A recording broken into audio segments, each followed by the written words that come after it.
Hello, this is Professor Campbell, and I'm going to do a survey where we just overview the accounts that are in Area 2, select balance sheet accounts, and that are used in the preparation of the financial statements.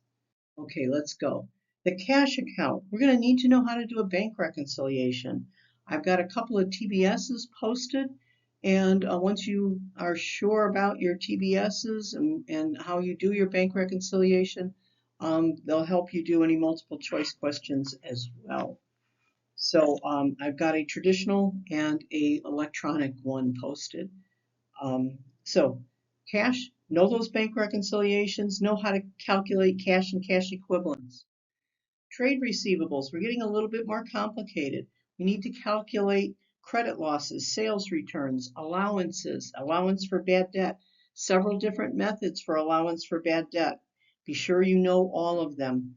Prepare journal entries to trade receivables that you sell, you factor, you assign, you pledge, and go and take a look at FASB section 310.10.25.2 and know all of those requirements that you have.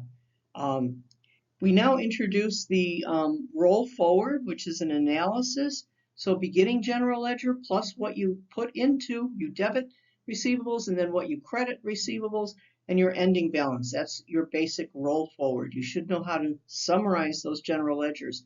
You may have been used to looking at T accounts. So this is a T account without the T, okay? So the cash roll forward. Inventory gets a little bit more complicated. You need to calculate the carrying value. That is LIFO-FIFO weighted average. We could have some other um, issues of weighted average too. Look them up and be prepared to make those journal entries. At the end, you have to calculate the lower of cost or market, setting the obsolescence in place and any other types of things. Calculate the carrying amount of the inventory at the reporting period. And once again, inventory will have a roll forward. So know how the general ledger looks. What are the debits to inventory? What are the credits to inventory? Plant and equipment. In plant and equipment, sure, you're going to need to know your depreciation. That's fine. You'll need to make journal entries for depreciation, but you're also going to need to know how to calculate gains and losses from disposal of long-lived assets, impairment of long-lived assets. How do you determine whether an asset qualifies to be reported held for sale, and what are the carrying amounts of assets held for sale, and calculate any losses that you need to recognize right away. And property, plant, and equipment will have roll forward, so know what kind of debits and credits go into the accounts of property, plant, and equipment. Investments, we've got two types of investments. Investments at fair value and investments at amortized cost. Know how to differentiate between the two. You got to know the difference between the two.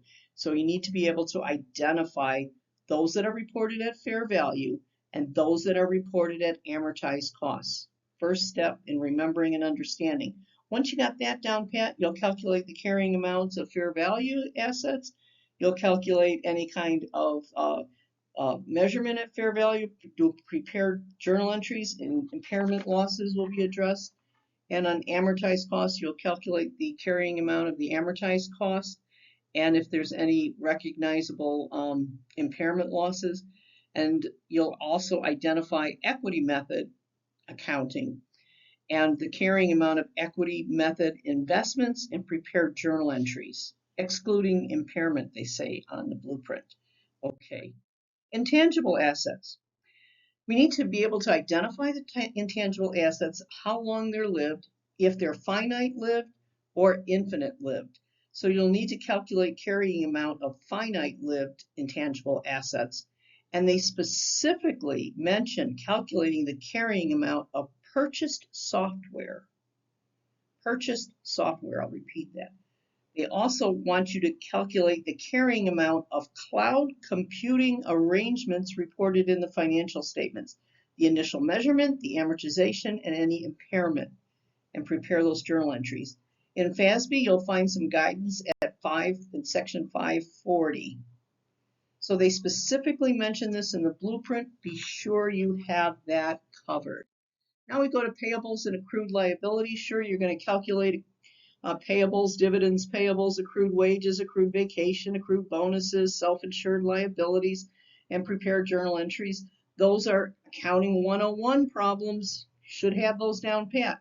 However, they also mention that you're going to need to calculate the ARO, the asset retirement obligation. You'll find that in FASB section 5. Wait, I don't have the section, I'm sorry, on the AROs. So the AROs, you'll need to recognize and measure the requirements for the AROs.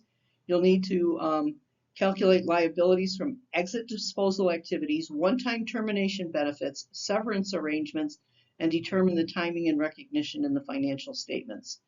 Also not mentioned in here is unearned revenue, but I'm sure that there's a lot of issues with unearned revenue. Sometimes they'll have different names for that, deferred revenue, unearned revenue. The words mean the same, they're synonymous. Okay. Debt, notes and payables. So we have to recall how we classify our debt instruments, remembering our current portion of debt, long-term portion of debt, understand those differences. Take a look at troubled debt restructuring. Take a look at extinguishment of debt.